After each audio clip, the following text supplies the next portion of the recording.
diberikan kepada Nabi yang sama, dimohonkan kepada zat yang sama, Allah Subhanahu wa ta'ala.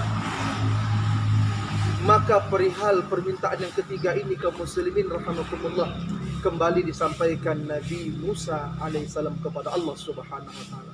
Ingat kaum muslimin, apa jawaban Allah Subhanahu wa ta'ala? Sama dengan jawaban yang pertama, sama dengan jawaban yang kedua, dan sama dengan jawaban yang ketiga kaum muslimin wal muslimat yang dimuliakan Allah. Apa jawabannya? Wahai Musa, sampaikan kali yang ketiga ini kepada ibunda tercinta, bahwa aku takdirkan dia tidak memiliki keturunan. Lihat kaum muslimin, 3 kali permohonan ini disampaikan oleh seseorang yang sama kepada Nabi yang sama, dimohonkan kepada zat yang sama. Jawaban Allah Ta'ala mengatakan, aku takdirkan dia tidak memiliki keturunan. Kaum muslimin sedang jamaah yang dimuliakan oleh Allah Subhanahu wa ta'ala. Ini sebuah pemahaman kaum muslimin. Dalam beberapa tahun berjalan kaum muslimin, ketika pertemuan yang berikutnya Nabi Musa dengan ibunda tercinta, dari kejauhan Nabi Musa melihat ibunda tercinta itu ada yang berbeda kaum muslimin. Dia sedang menggendong seorang anak. Maka ketika itu Nabi Musa mendatangi ibunda tercinta. Wahai ibunda, gerangan anak siapa yang engkau gendong ini wahai ibunda tercinta? Maka ketika itu dengan wajah yang sumringah, dengan penuh kebahagiaan, berbinar-binar air mata kebahagiaan yang ada di dalam diri ibunda tercinta ini. Wahai Musa, aku mengucapkan terima kasih kepada engkau. Engkau telah menyampaikan kepada Allah, Allah telah mengabulkan permintaanku, bahwa anak yang aku gendong ini wahai Musa adalah anak yang aku kandung dalam rahimku, dan aku yang melahirkan. Maka ketika itu kaum muslimin, apa yang terjadi? Berkerut kening Nabi Musa. Seakan-akan Nabi Musa keheranan, mengapa ibunda ini diberikan keturunan oleh Allah Subhanahu wa ta'ala, padahal Allah katakan dalam sebuah takdirnya, aku takdirkan dia tidak memiliki keturunan. Kaum muslimin, innama amruhu idza arada syai'an ayaqula lahu kun fayakun.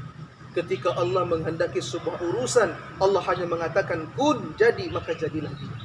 Kaum muslimin wal muslimat yang dimuliakan oleh Allah Subhanahu wa ta'ala. Maka pertemuan yang berikutnya Nabi Musa dengan Allah Subhanahu wa ta'ala, seakan-akan Nabi Musa menagih sebuah janji kepada Allah. Wahai Allah Subhanahu wa ta'ala, engkau katakan bahwa ibu ini tidak memiliki keturunan, tapi dari mataku melihat, ainul yakinku, mataku ini aku melihat dia menggendong seorang anak, dan dia mengatakan kepada diriku bahwa anak itu adalah anak yang dia kandung dan dia yang melahirkan. Kaum muslimin, ketika itu Allah tersenyum dan Allah memberikan jawaban kepada Nabi Musa. Wahai Musa, ada sesuatu yang tidak engkau ketahui tentang ilmu, wahai Musa. Ada sesuatu yang tidak engkau ketahui sekalipun engkau seorang nabi.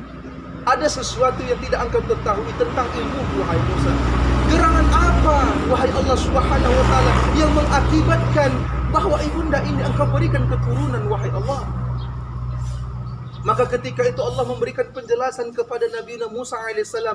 Wahai Musa, tahukah engkau apa amalan yang dilakukan oleh ibunda tercinta ini? Di tengah malam dia gelar sejadahnya, dia ambil air wudhunya, dia bermunajat kepada diriku, dia melaksanakan tahajud.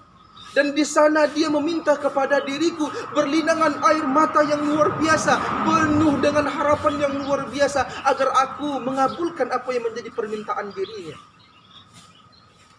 Kaum muslimin yang dimuliakan oleh Allah Subhanahu wa ta'ala, dia gelar sajadahnya, dia ambil air wuduknya, dia jauhkan perutnya dari tempat tidurnya, dia melaksanakan tahajud, dia bermunajat kepada Allah Subhanahu wa ta'ala. Tahukah engkau wahai Musa, ketika dia bermunajat kepada diriku, dia menyebutkan salah satu dari asma'ul husnaku. Apa asma'ul husnaku? Ya Rahim, Ya Rahim, Ya Rahim. Ingat wahai Musa, hanya aku berikan rahim itu kepada diri perempuan. Hanya aku berikan rahim itu kepada perempuan.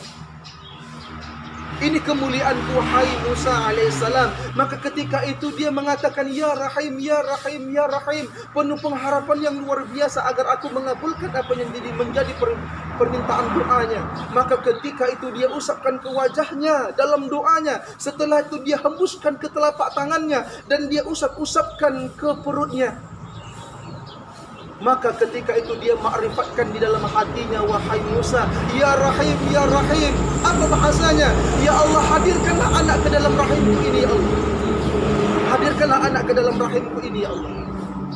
Apa bahasanya wahai kaum muslimin yang dimuliakan Allah Subhanahu wa taala?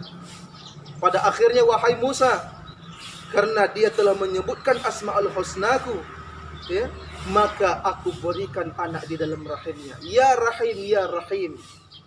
Pada akhirnya wahai Musa, aku hadirkan janin di dalam rahimnya, yang pada akhirnya dia memiliki keturunan. Ingat wahai Musa, takdirku telah dikalahkan oleh rahmatku, kata Allah Subhanahu wa taala. Ini pemahaman kaum muslimin bahwa takdir Allah itu bisa dikalahkan oleh rahmat Allah Subhanahu wa taala. Dalam firman Allah, la yai'asu min rauhillah, jangan pernah